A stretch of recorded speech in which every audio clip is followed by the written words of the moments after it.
თბილისის საქალაქო სასამართლოში მოსამართლე ნინო გალუსტაშვილი პროევროპული საპროტესტო აქციების დროს დაკავებულების ანდრო ჭიჭინაძის, ონისე ცხადაძის, გურამ მირცხულავას, ჯანუარ ჩაიას, ლუკა ჯაბუას, რუსლან სივაკოვის, რევას კიკნაძის, გიორგი ტერაშვილის, ვალერი თეთრაშვილის, სერგეი კუხარჩუკისა და ირაკლი ქერაშვილის საქმის განხილვას განაგრძობს. 11-ვე დაკავებულ ჯგუფურ ძალადობაში მონაწილეობას ედავებიან. დღევანდელი პროცესიც ახალი შეზღუდვების გამო მედიამ ვერ გადაიღო. ერთ-ერთი ბრალდებული იუმორისტი ონისე ცხადაძე მამის გარდაცვალების შემდეგ სხდომას პირველად დაესწრო. მან დღევანდელ პროცესზე პროკურორებსა და მოსამართლე ნინო გალუსტაშვილს სიტყვით მიმართა.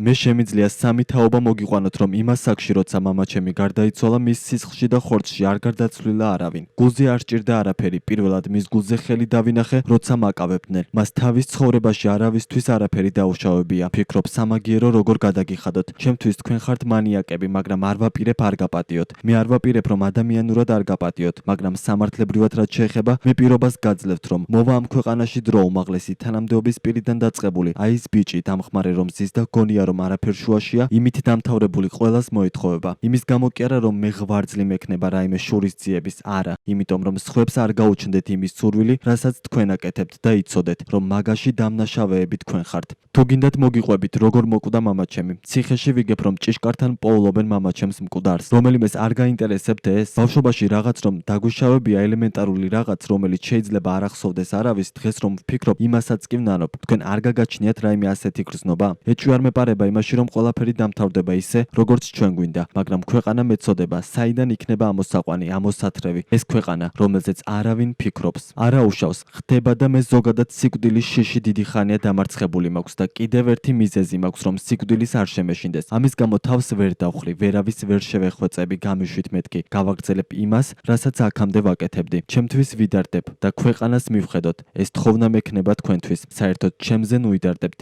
იმაზე იდარდეთ, რა ქვეყანაც გვაქვს და როგორი დამოკიდებულებაც აქვთ ამ ადამიანებს. დღევანდელ პროცესზე ანდრო ჭიჭინაძე გამოეხმაურა ქართული ოცნების წევრის ნიკოლოზ სამხარაძის განცხადებას სამივლის ეუთოს საპარლამენტო ასამბლეაზე, რომელმაც ანგარიში საქართველოს შესახებ ჩანაწერი გააკრიტიკა და განაცხადა, რომ მოლოტოვის კოქტეილებით შეიარაღებული თავდამსხმელების მშვიდობიან მოქალაქეებად მონათვლა ხდება. ანდრო ჭიჭინაძემ თქვა, რომ ეს უდანაშაულობის პრეზუმფციის დარღვევაა და პირველი შემთხვევა არ არის, როცა ოცნების წარმომადგენლები უდანაშაულობის პრეზუმფციას არღვევენ.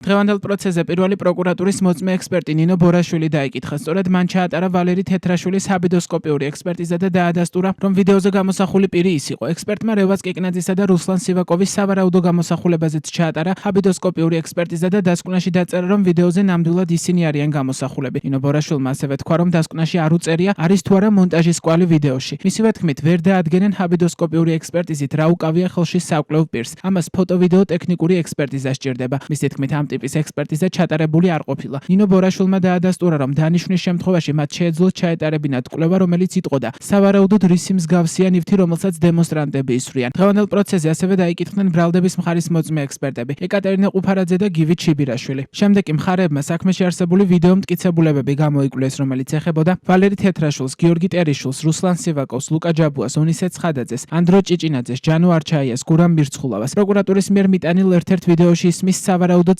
სპეცრაზმელის ხმა, რომელიც ამბობს შეასხით მოკავლით. პროკურატურამ ეს კადრები ონისე ცხადაძის წინააღმდეგ მიიტანა. მთელი ვიდეოს განმავლობაში ისმის პოლიციელების გინება და შეურაცმყოფელი გამონათქვამები. ადვოკატ ომარ ფურცელაძის თქმით, ამ ვიდეოში პოლიცია მინიმუმ ორჯერ მოკლით ემუქრება სავარაუდოდ ონისე ცხადაძეს. ადვოკატის რეპლიკას პროკურორმა უპასუხა, რომ ამ ვიდეოში ჩანს როგორ ისვრის ნივთს ონისე ცხადაძე. 11-ვე დაკავებულს ბრალის საქართველოს სისხლის სამართლის კოდექსის 225 მუხლის მეორე ნაწილით აქვს წარდგენილი, რაც ჯგუფურ ძალადობაში მონაწილეობას გულისხმობს. დანაშაული 4-დან 6 წლამდე თავისუფლების აღკვეთას ითვალისწინებს.